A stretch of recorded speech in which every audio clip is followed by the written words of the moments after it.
you. So the recruitment market is massively buoyant in the software development space at the moment, particularly that mid to senior level. So what I'm going to do with the talk today is hopefully give you some tips to make it as pain-free as possible, but also not to make you find necessarily a good role, but a role that's great for you as well. So I think there's a good opportunity to do some things, a couple of hacks and tips that might kind of support that as well. So as Lee said, my name's Doug. I'm from SR2.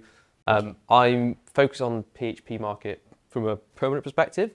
At the back of the room, we've also got Natalie, who does the same as me, essentially, so PHP on a permanent basis.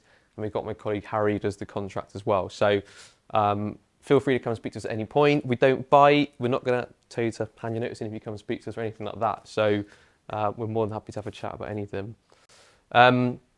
So what to look for in your next role. So I think because the market's buoyant at that mid to senior level, if you're going to move on, you're probably not going to struggle to find a role necessarily. So I think it's really important to have a think about what's important to you individually, what's actually going to stand out and make that role a worthwhile move. And you probably can get a pay rise, but it's actually important to think about what's important to you. So I think try and make sure it's going to be enjoyable, which is easier said than done. But I think a job's 40 hours a week. If you're a coder, probably you do more of that in your own time as well. So I've had jobs before that I've hated, and 40 hours a week, something you don't like, is not the best. So put some thought into what's going to make it enjoyable. Maybe that's the tech, maybe it's the industry. There's loads of different factors in that. Does it align to your personal interests or values? So there's a good opportunity with the market being buoyant to have roles that actually reflect on things that you're interested in and things that are important to you as a person as well. And what are you going to gain from your next role? So I think it's important to maybe think forward a couple of years. Is the role you're going to get into, are you going to gain new skills? Are you going to get opportunities to work with new frameworks, maybe build more front-end capacity as well? And do you want to get to a certain level? Are you going to be trying to become a CTO in 5 years? Is that next role going to actually be that stepping stone that allows you to do that? And what is the business culture like? Does it match what's important to you? So I think most people in this room maybe work fully remotely. I still think the business culture is important. Maybe you want to work with autonomy.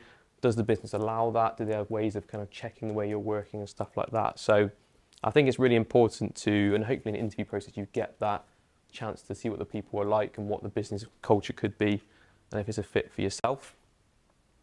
So CVs are still a massive part of recruitment, interview process, stuff like that. So I think the CV is a reflection of yourself. And I think why that's important is if you're a really diligent developer who does a lot of thorough work, really focus on detail, does your CV show that? It's going to be the first thing that someone sees when they see your application. So if it's a really shoddy CV that's not maybe that neat, it probably will reflect or give them maybe a kind of taste of what you're like as a developer as well, potentially. So you've got to think about how it comes across and how you actually set that up. This sounds obvious because that's what it says, but you need to state the obvious in your CV. So at the moment, a lot of companies are looking for people that are working with stuff like object-oriented programming. We talked earlier about kind of test-driven development, and you might think, well, obviously I use that because everyone does, but it might not be the case that people know that. So I think it's really important to state all of your skills and all the things that you do on your CV, maybe the projects you've worked on, go into some good detail. This is, again, an obvious one, but be honest. I think the reason I mention it, because everyone would be honest, is if you get to a final stage of an interview process and you spent 6 hours of your time doing it and they think actually you haven't got as much expertise in one skill set as you maybe mentioned at the start of the process, you might have wasted a load of your time. You might have done a tech test which took 4 hours to do. So I think it's better to kind of start on that good footing and be as honest as you can with what skills you do and don't have necessarily. And recruiters are here to help with this. I'll talk about this a bit later on as well, but if CVs to you is something you don't enjoy doing or it's difficult, then speaking to a recruiter or someone else is a good way of getting some advice, and you can get some help on interview prep and stuff like that. So they're there to help with that type of thing. And I'm aware that most people might have seen this, and I feel sorry for some of you guys going on LinkedIn because, we actually get messages from recruiters as well. So I feel your pain on some of them. I know you probably get way more, and there are probably a lot more rubbish ones that you get as well. So LinkedIn, like it or loathe it. So LinkedIn is a massive part of recruitment at the moment. I kind of think people look like Fry on the left when they go on LinkedIn or hear the words, but hopefully there's a few things you can do to make it a better kind of environment to be in. So I think someone mentioned earlier, there's stats on the internet you can get for anything. Apparently 75% of people who change jobs use LinkedIn in that process.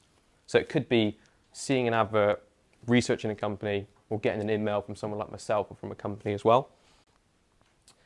And emails, I mean, you guys will probably give me some good examples potentially, but they can be really hit and miss, and you probably get a lot of rubbish there. So my point on that was to give people the opportunity to make the most of them. And what I mean with that is maybe you're really interested in cycling or you have other hobbies and stuff like that. If you put that on your LinkedIn profile, there is a potential chance that someone might pick up on that and you might get some opportunities that are really relevant to your own personal interests as well as your general skill set and the stuff you do each day. And we talked about CVs earlier. LinkedIn is essentially your digital CV. So I probably didn't mention it on the CV a bit earlier, but you can put links to your portfolios, your own website, stuff that you've built. For more junior people as well, it's a good opportunity to put links to your GitHub or maybe some projects you've worked on. And you can essentially copy your CV across into your LinkedIn in terms of your jobs. It's quite a quick process to do. And I think finally, it's a good platform to engage with other people in your industry. I know there's other things you can do with that as well. But you can kind of keep up to date with what people are doing, who's moving where, and speak. And a lot of people, I think, mentioned that they do some of their educational options are available through LinkedIn and stuff as well. So relationships with recruiters, I can't really do this without mentioning it. And hopefully, I don't know if you can see in the bottom, but I want it to be more like that in Step Brothers, where, you know, did we just become best friends? Which is probably, you probably think is unlikely, but it can happen. So recruitment consultant, as a lot of us are called, and the kind of clues in the name, that is, there should be consultative. So it shouldn't be a call when someone goes, do you want this job? Yeah, I'm going to send you CV. There should be a bit more of a two-way process. So like I said earlier, if you want advice on your CV, or maybe have an interview for 5 years, you might want some advice on what to expect or a bit of insight into the company. They should be there to give you that two-way relationship and give you some help with that.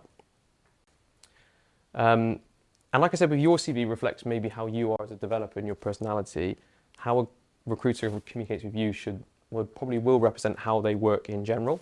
So if they're a bit slapdash with the communication, they go missing for a week, it might be a reflection that they're not the best person to work with, and vice versa. It should give you a window into what they can be like to work with. You've actually got a good opportunity if you get a message from a recruiter. You can look on their LinkedIn profile and you can do a bit of a fact check on them. You know, what does their bio say about them? You'd hope they have some mutual connections working in that area. But there are actually recommendations at the bottom. You can see what other people have said about them, and you can even see what they're posting. Maybe they're posting some relevant stuff in the PHP world as well. So you can do a little fact check on them. If you view someone's profile, I'll guarantee they'll try and connect with you and speak to you anyway, so you might want to avoid that, but you can do a little bit of background research on someone. And then with recruiters, I think it should be a long-term relationship. I think I have a lot of pride in when I've maybe before met someone and then 2 years later I placed them in the role, not initially. So it is a long-term thing. You don't have to just go and find a job in a week. You could find a recruiter you like and say, I'm really specifically looking for this one type of role. And it might take a week, 6 months or 2 years for them to find that. So yeah, I think it's a good long-term relationship to build with someone that you do like and appreciate working with. So yeah, I thought a few things to kind of watch out for when you are looking to move, particularly at the moment. So yeah, I said all that glitters is not gold. So just because someone's offering you X £1,000 more to move, it doesn't necessarily mean it's going to be a role that's going to work for you in the next couple of years. So there has been a case the last couple of years with salaries going up and all the roles that people move for a good pay rise, and then 3 months later they think this actually isn't the best company or the best opportunity, and end up moving again. So there's more factors than just having that pay rise, which you'd hope to get anyway. And recruitment's a two-way process. I think this has happened more in the last 5-10 years, but are the companies putting the same effort into you that you're putting into your interviews? I think you want someone who actually does appreciate the work you're doing, and they really want you to be a part of the business as well as you want to be a part of them.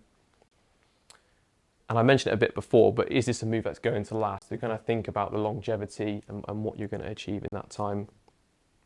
So I thought I would just finish with the 3 top tips to kind of summarize what I've talked through there. So yeah, you probably can get a pay rise, but what's actually important to you in your next role? And that's really individual to each person. It could be that you don't have to commute and you've got more time at home with your family. It could be an area that you're really interested in, or it could be something that, like I said, gives you that career step to the next role. A really quick one you can do is if you do update your CV and your LinkedIn, you can add in those personal interests and hobbies that I talked about. I think everyone does the CV at the last minute when they really need to, and it's a really annoying thing to do. But if you keep it updated and add to your LinkedIn, it could mean you get some really cool opportunities come on your doorstep before you're thinking of moving. And then recruiters, I think find someone you like talking to and who you can work with in the long term. So obviously I'd put us three forward as good candidates for that generally. But yeah, I think it's a good thing to do. You know, hopefully if you speak to someone that you like and they appreciate your boundaries and what you're interested in, understand the market, it's a really good person to be in touch with in the long term as well. I just thought I'd finish by just reintroducing myself again, but that's it from me really.